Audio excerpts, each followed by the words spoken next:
नमस्ते दोस्तों। आज के इस खास विश्लेषण में आपका बहुत बहुत स्वागत है।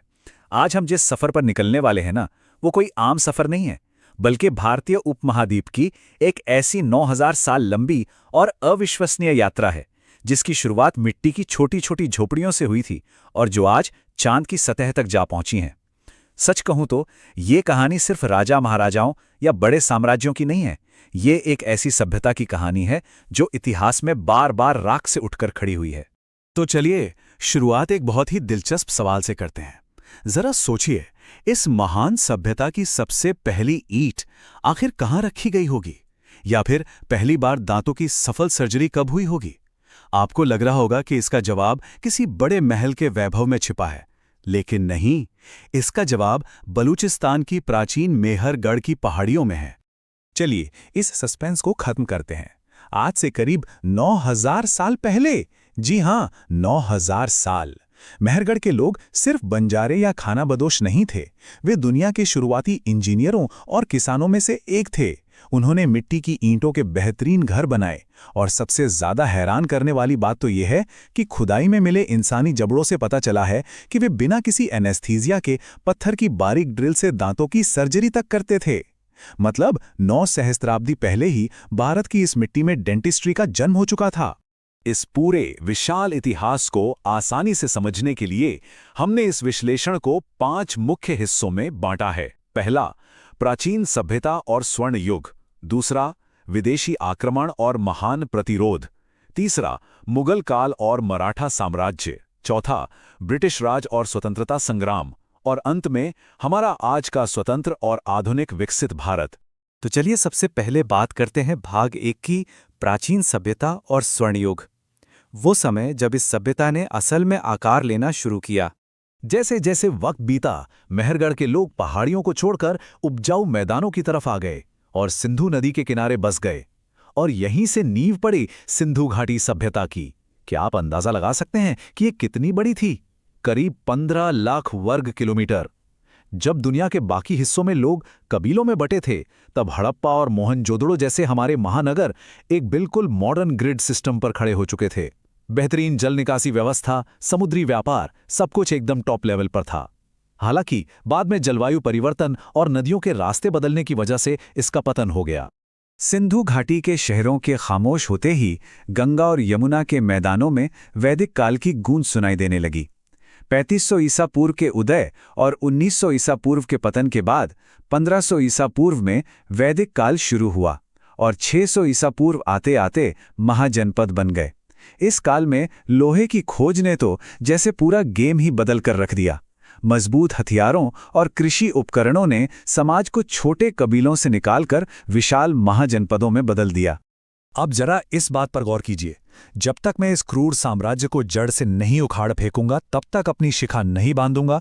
आचार्य चाणक्य की ये कसम ये साफ दिखाती है कि कैसे एक व्यक्ति का दृढ़ संकल्प पूरे देश का इतिहास बदल सकता है। विदेशी आक्रमणों के खतरे और मगध में धनानंद के क्रूर शासन के बीच उन्होंने चंद्रगुप्त को तैयार किया और उस विशाल मौर्य साम्राज्य की नींव रखी, जिसने पूरे भारत को एक सूत्र में बांध दिया। मौर्यों के बाद आता है भारत का स्वर्ण युग, यानी गुप्त काल।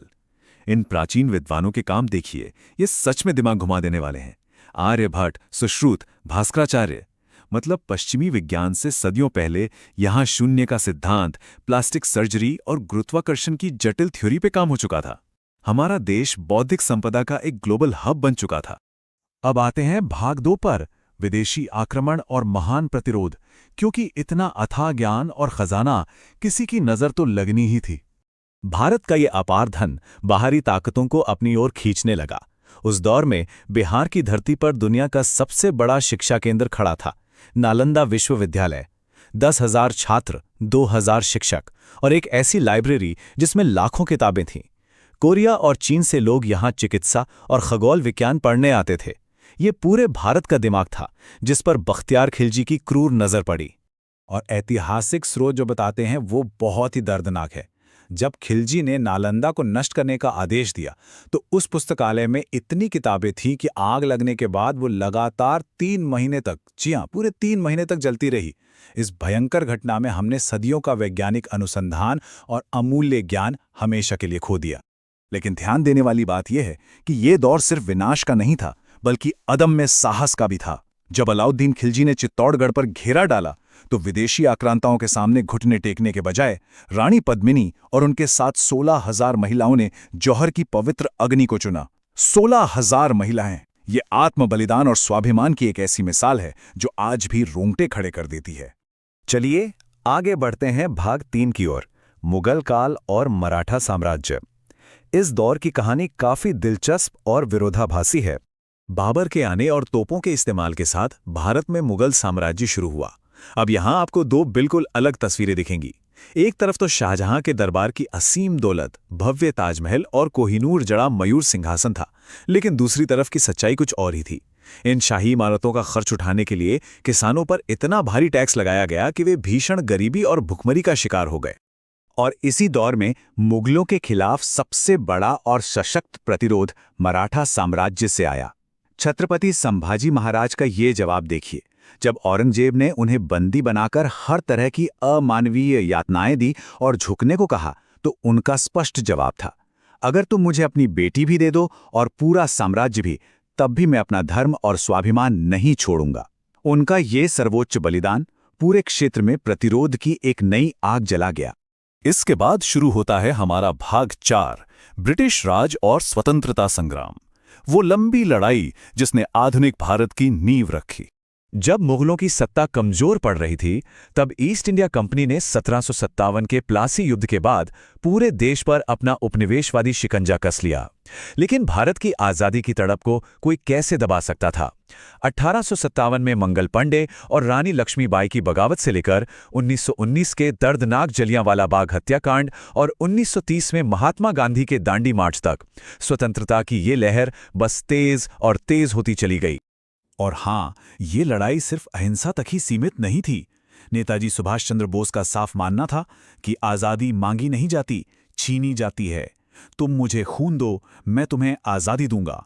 इस हुंकार के साथ उन्होंने विदेश जाकर आज़ाद हिंद फौज खड़ी कर दी। इसमें महिलाओं की बाकायदा एक पूरी रानी लक्ष्मीबाई रेजिमेंट थी, जिसने ब्रिटिश हुकूमत की जड़ों को हिलाकर रख दिया।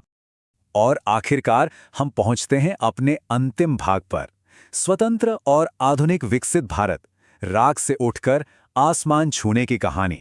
अनगिनत बलिदानों और विभाजन के गहरे दर्द के बाद भारत ने खुद को फिर से खड़ा किया। हमारी क्षमता का एक बहुत बड़ा सबूत 1971 के युद्ध में दिखा, जब पाकिस्तान के 93,000 सैनिकों ने भारतीय सेना के सामने हथियार डाल दिए। 93,000 सैनिक। आधुनिक सैन्य इतिहास में इतना बड़ा सरेंडर कभी नहीं हुआ था। इसने दुनिया को बता दिया कि भारत अब एक मजबूत महाशक्ति है। यहाँ पर एक बात जो मुझे व्यक्तिगत रूप से सबसे ज्यादा प्रभावित करती है, वो ये है, एक वक्त था जब हमारे देश के पहले रॉकेट के पुर्जे साइकिलों के पीछे लाद कर ले जाए जा रहे थे, और आज हमारा चंद्रयान चांद के दक्षिणी ध्रुव पर सफलतापूर्वक उतरने वाला दुनिया का पहला मिशन बन गया है। ये विरोधाभास हमारी असली प्रगति की कहानी कहता है। आज हम दुनिया की 5वीं सबसे बड़ी इकॉनमी है। स्पेस टेक्नोलॉजी और एआई में भारत ग्लोबल लीडर बन रहा है। और सबसे कमाल की बात तो यह है कि इतनी आधुनिकता के बावजूद हमने अपने योग और आयुर्वेद जैसी जड़ों को नहीं छोड़ा है।